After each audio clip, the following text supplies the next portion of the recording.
can't believe I'm in heat in the middle of school, Trinity whispered. Most college freshmen didn't have to deal with being in heat once a month, but most college freshmen weren't werewolves. Trinity had many perks of being a wolf. She was stronger and faster than most humans for a start, but her monthly cycles were when she was at peak fertility, desperate for a mate. Then her body grew incredibly hot and her mind raced with dirty thoughts. And the day before the Harvest Moon Festival, Trinity moaned. Ugh, it's a good thing I'm not going.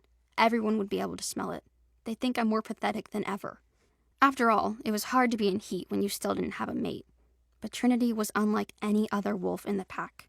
Everyone else could shift into a wolf form, except for her. Having no wolf meant no one would ever mate with her.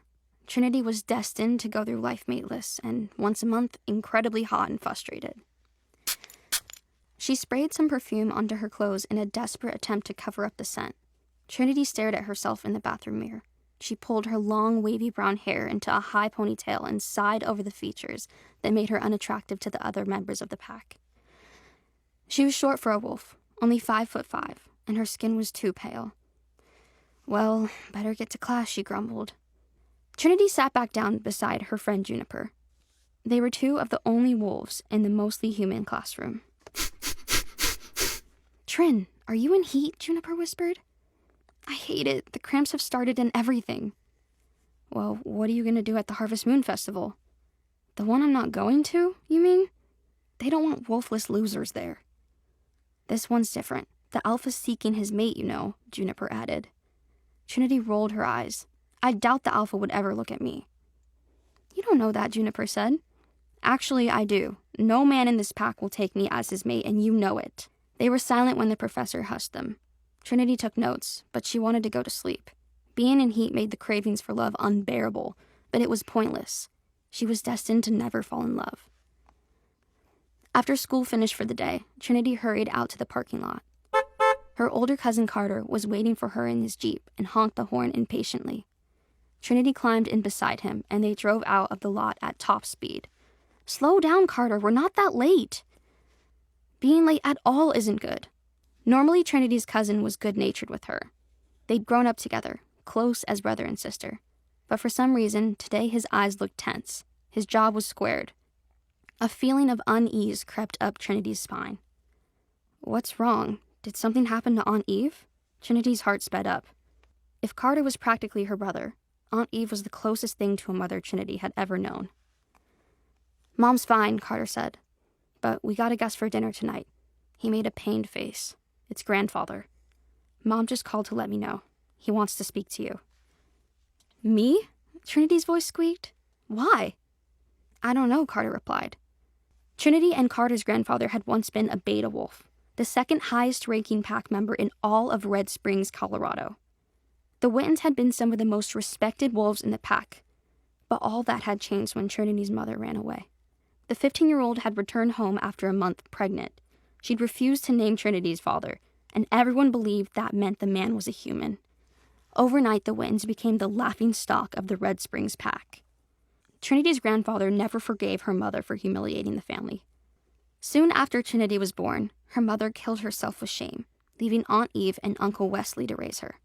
Her aunt and uncle loved her, but Trinity's grandfather ignored her. To him, she was the root of their family's downfall. So why does grandfather want to speak to me so badly? This feels weird. When Trinity walked through the front door, she smelt the amazing honey garlic pork chops Aunt Eve was making for dinner. She also caught the faint scent of her grandfather, and her appetite went away. Hi, grandfather. To what do I owe the pleasure of your visit? Trinity asked as she entered the living room. She hoped she didn't sound too sarcastic. You're the same as ever, Trinity. He sounded disappointed. Her grandfather was a tall, muscular man in his human form with thick gray hair and a beard. He looked at her with cold blue eyes and didn't stand up from the couch. I'm here to talk about tomorrow night. Tomorrow night? Trinity was confused. The Harvest Moon Gathering, grandfather spoke with annoyance. The annual meeting of the wolves. Right. That. I guess I don't think about the gathering that much, Trinity shrugged. I'm never invited, after all. That's no one's fault but your own. Grandfather sounded annoyed with her again, as usual. Right, it's definitely my fault, Trinity grimaced. After all, I don't have a wolf.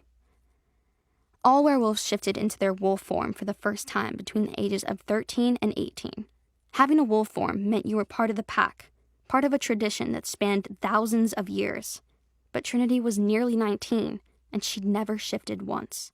It had become clear to everyone that she didn't have a wolf form. As far as Grandfather saw it, that meant she was completely useless. If Trinity had possessed a wolf, he could have sold her in marriage to another family to gain some political points. But now that everyone knew Trinity was an utter failure, he turned his back on her.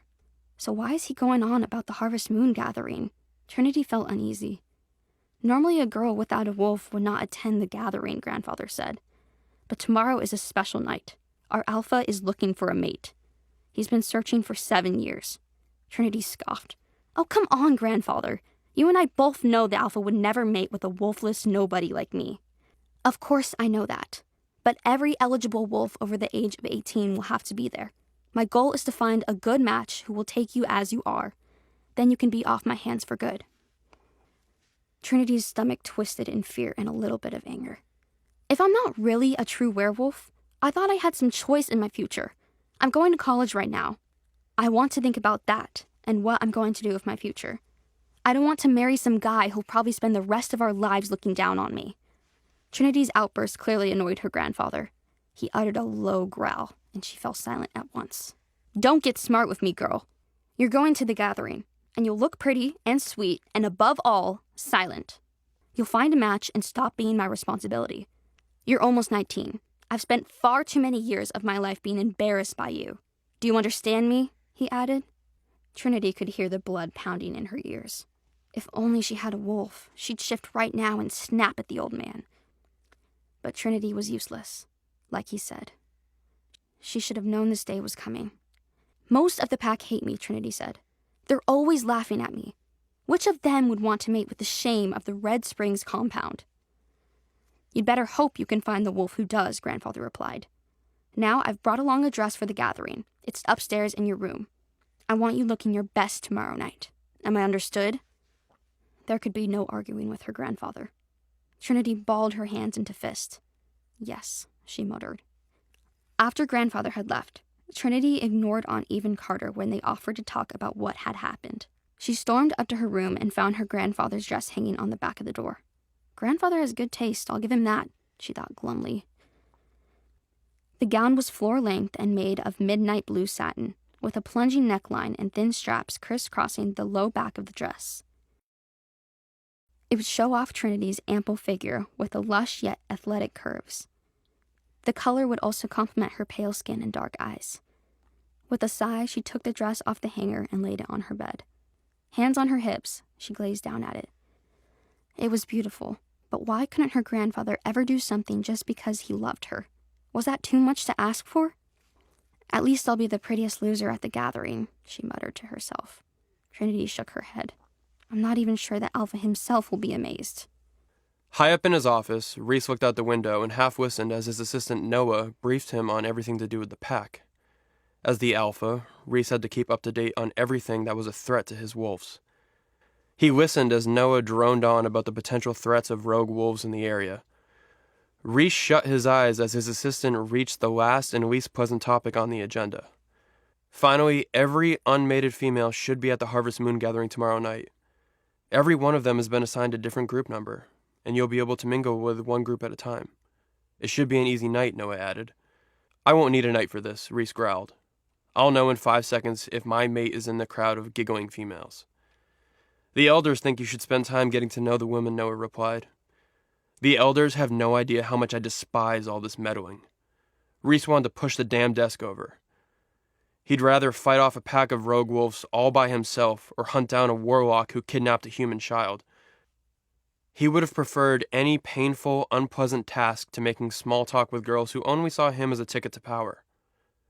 It's just one night, Noah said with a sigh. We need a Luna, you know that's true. Indeed. Until Reese had taken a Luna, his position as Alpha wasn't firmly cemented. For all the wolves' sake, he needed to find his mate. But when he thought of mating, he thought of the tragic circumstances that had led to his father's death 7 years earlier. All because of a woman who had cared only for herself.